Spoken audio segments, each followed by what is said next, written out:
Part 6, Chapter 3, Nestor at Home. Old Nestor in his kingdom of Pylos was for the 9th time since his return performing the yearly sacrifices offered to Poseidon, lord of the sea. For this his strength still sufficed, but after the ceremonies were over, he was glad to sit down in the shade of a rock on the soft sheepskins his servants had strewed for him. Here he leaned back to wait while the feast was prepared and his eyes closed, scarcely hearing the chatter of his companions and sons about a ship rounding the headland and rowing in toward the shore. The ship ran out of sight up the mouth of the little river, but presently an old man and a youth approached over the dunes from the direction of its landing place. The elder, though he carried a staff, went ahead with his swift strides and erect, confident bearing. The young man who followed was simply dressed in a plain white tunic, but he moved with a marvelous grace, and his sword was studded with silver like the weapon of a prince. Pisistratus, Nestor's youngest son, jumped up and ran to greet the strangers. He smiled at the youth and clasped his hand as he bade the pair welcome, for Nestor liked old men about him, and his young son felt often alone. Courtesy now forbade him to ask the guests their business, but he made a place for them on the soft rugs by his father and brought a meat and wine, first to the old man and then to the young. Nestor, who set great store by the old forms of politeness, addressed no questions to the strangers while they satisfied their hunger and thirst. Not until their meal was over did he put his own meat aside and ask their names. "Are you traders, perhaps?" he inquired, "or adventurers out to gain plunder and glory across the sea?" The older man answered never a word, though Nestor's question had been addressed chiefly to him. Instead, he turned to his companions, smiling, and the youth, seeing himself appealed to, blushed fiery red. In a moment, however, he mastered himself and answered courteously, "We come from a little island, O king, good only for the pasturing of goats and the culture of bees. Nevertheless, you have heard its name, for it is Ithaca, and its king was Odysseus, my father, who was judged the greatest heroes after Achilles' death." "You must be Telemachus, then," said old Nestor, smiling. "It does my heart good to hear your voice, which reminds me of your father's. Ah, Odysseus was a man of extraordinary wisdom. In all the years we two were at Troy, our counsel always agreed." He paused for a moment, collecting his thoughts, and would have said more, since harmless vanity was his chief weakness, and he loved to talk to himself. Telemachus, however, leaned earnestly forward like a man who cannot wait to unburden his mind. "Can you give me news of my father?" said he eagerly. "Not a ship or man who sailed for Troy with Odysseus has ever come home. No tidings, either good or bad, have reached us at all." "It is almost 10 years since Troy was taken," said Nestor, shaking his head solemnly. "If he has not returned by now, he is surely dead." "It would have been better for my mother and myself if he had been," Telemachus answered gloomily. "All the unruly nobles of the land have for a long time aspired to marry my mother and enjoy her possessions. Had she chosen one of them, the land would have had a tyrant, perhaps, but as it is, we have many. My mother's suitors have taken possession of our house, where they live in lawlessness and riot. Old Mentor here tells me that I am now a man, and have taken it upon me to inquire for my father. They are even plotting against my life." "Alas," said Nestor sadly, "tidings come rarely from Ithaca, which lies far away in the western sea. How can such men think to force your mother to marry against her will?" "She cannot help herself. At first she pretended that she could not wed until she had finished a shroud for my grandfather, Laertes. For a while, therefore, the suitors left her alone, while she set up a loom in her chamber and started an intricate pattern such as might take a woman a year. For many hours she worked at it daily, but at night, when all were asleep, she would steal out and rip up what she had woven, so that the work progressed little, if at all. It was long before the wooers suspected, but they caught her at last and are forcing her to finish the shroud and to choose a new husband. My father, if he is still living, must come back, or it will be too late." "I will tell you what I know of the return of the Greeks," answered Nestor, "though I have little to say of Odysseus. King Agamemnon wished the host to remain some days after the taking of Troy, in order to appease by sacrifices the anger of the gods whose temples had been plundered. Most of us, however, were frantic for home, and thought it better to outrun the storm the Olympians threatened to raise against us. Pyrrhus left first, since ill news had come to him of war in the kingdom of his grandfather Peleus. After him I fled, and Odysseus came with me, thinking that we would force Agamemnon to follow if we all put to sea. When, however, Agamemnon still stayed for the sacrifices, Odysseus parted from me and returned to the shore. That is all I know of his fortunes." Mentor raised his head and broke silence. "Agamemnon came safely home in spite of the anger of the gods," he observed. "Better would it have been for Agamemnon if the storm he met at sea had swallowed him up. By preserving him and sending him home, the gods took more terrible revenge." "Odysseus, then, must have met the storm also," said Telemachus thoughtfully. "Is it possible that he and all his men are drowned?" "It is not likely, for though the ships were all scattered, the sea swallowed none of the heroes but Ajax Oilus, who had angered Athena.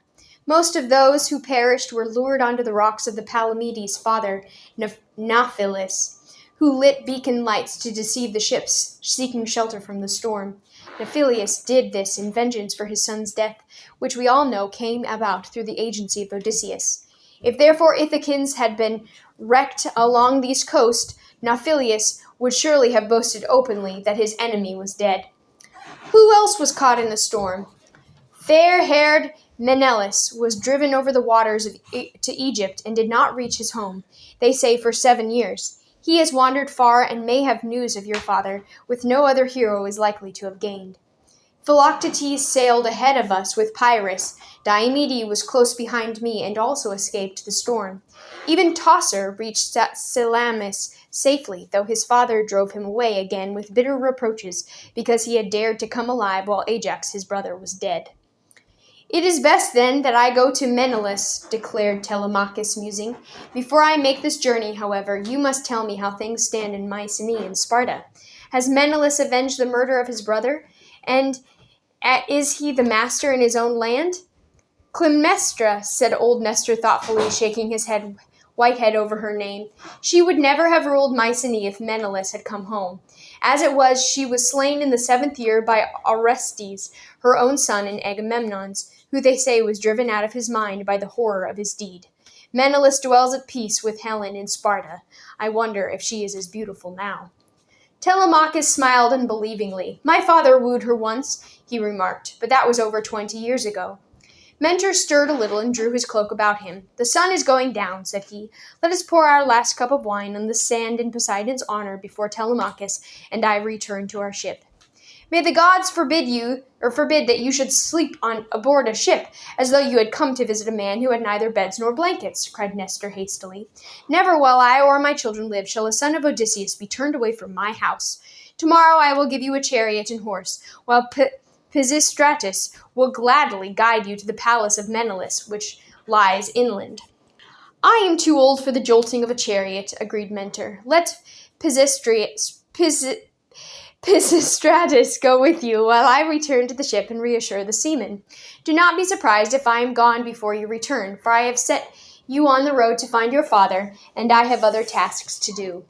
He rose, and the setting sun fell full on his white head, turning it to a glory of silver. The heroes blinked at it, dazzled, and when they opened their eyes again, Mentor was gone.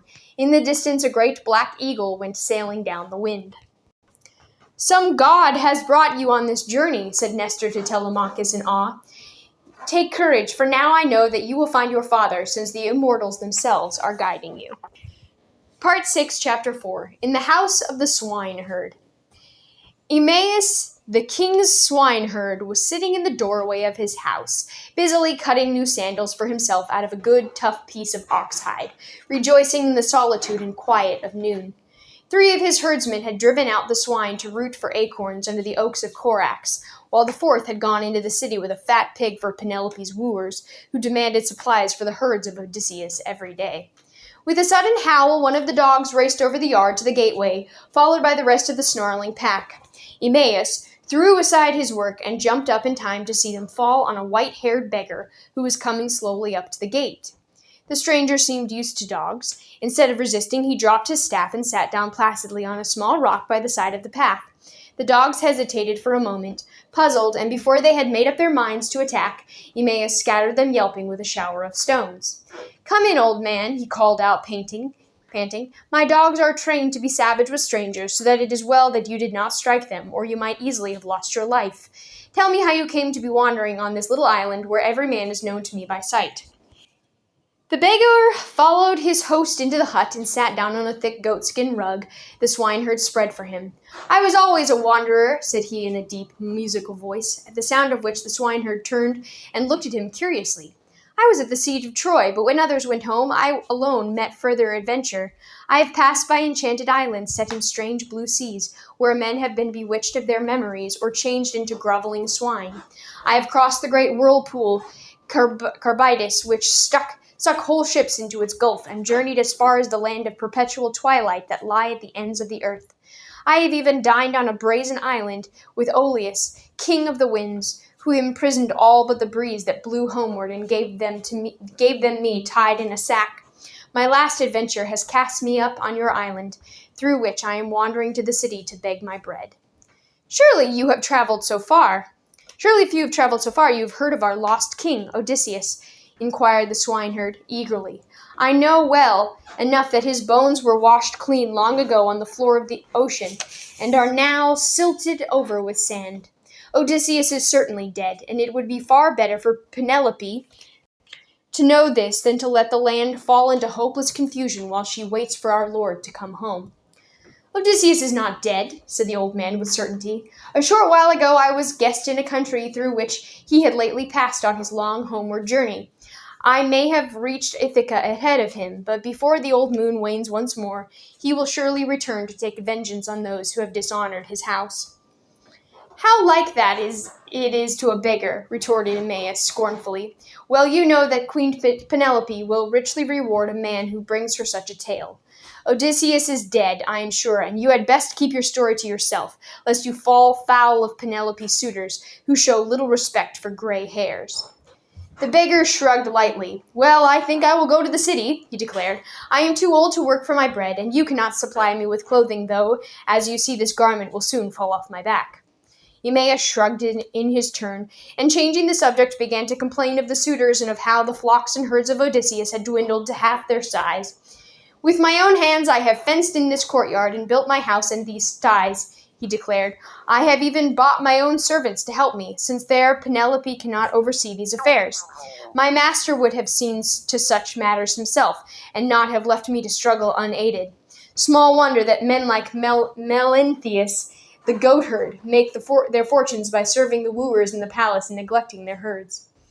Aeneas was still reciting the endless roll of his troubles when they both heard the noise of the swineherds driving in the sows for the night. Aeneas went out to pen them all in and to order the men to prepare meat for the evening meal. It was still early when dinner was over, and they began to strew beds of fresh branches close to the fire. "Lie here," said Aeneas to the old man. "I sleep outside near my herd." "Odysseus is lucky indeed to have such a servant," remarked the old beggar as he curled himself up in a cloak and turned away his face from the flame. The next morning the herdsmen, who rose with the dawn, were out with the swine before the beggar, and Aeneas had leisure for preparing their breakfast. Aeneas, as though night had not intervened, was pouring out a steady stream of his troubles, this time concerning Telemachus, whom he evidently loved.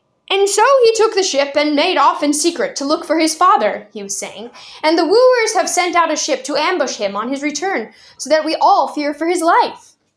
"Someone is coming," the beggar interrupted him. "The dogs have run out to meet him, but they are not barking, so that I would judge they know him well." Aeneas, who had a great bowl in his hands full of wine and water which he had been mixing, looked up to behold a bright-haired young man just entering the courtyard gate. "It is Telemachus, my master!" cried he, dropping the bowl with a crash on the floor and running out through the doorway, where he fell to kissing the young man's hands and stroking his hair. "Give thanks to the gods who preserved me," said Telemachus eagerly. "It was they who warned me of the ambush as I came hastening home after hearing from King Menelaus that my father is certainly alive.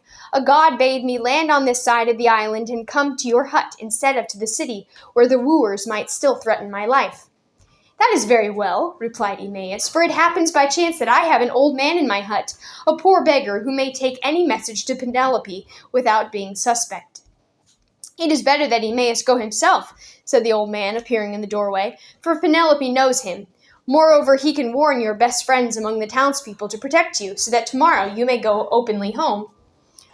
"You are a wise man, I see," cried the swineherd, "and your counsel is good. Come in, my dear master, and sit here while I put on my sandals and run for the city. If I go now, I shall be back here by evening with news." He went chattering out into the courtyard with the old beggarman at his heels. Presently the beggar returned alone, and stood silent in the doorway, filling it from side to side with the breadth of his shoulders. Telemachus cast a careless glance at him, and gave a sudden start of astonishment. "Forgive me," he said, slowly, rising to his feet, "for my eyes have once more deceived me. I thought you were a dirty old beggar, and behold, you are a god. A moment ago you were twisted and scarred, and your beard was ragged with age. Now you are more majestic than mortals are, a king in the prime of his life. Gods love such changes in form." "This is my own shape," said the stranger quietly. "The other was a disguise put upon me by the goddess Athena. Do you not know who I am?" Telemachus shook his head wordlessly as he watched the tears gather in the great gray eyes of the stranger. "I am your father, Odysseus," said the latter in a choking voice, "at home in Ithaca, after 20 years. He stretched out his arms to his son, and Telemachus fell on his breast and embraced him. There was a long silence in the dark hut, for the hearts of both were far too full for speech.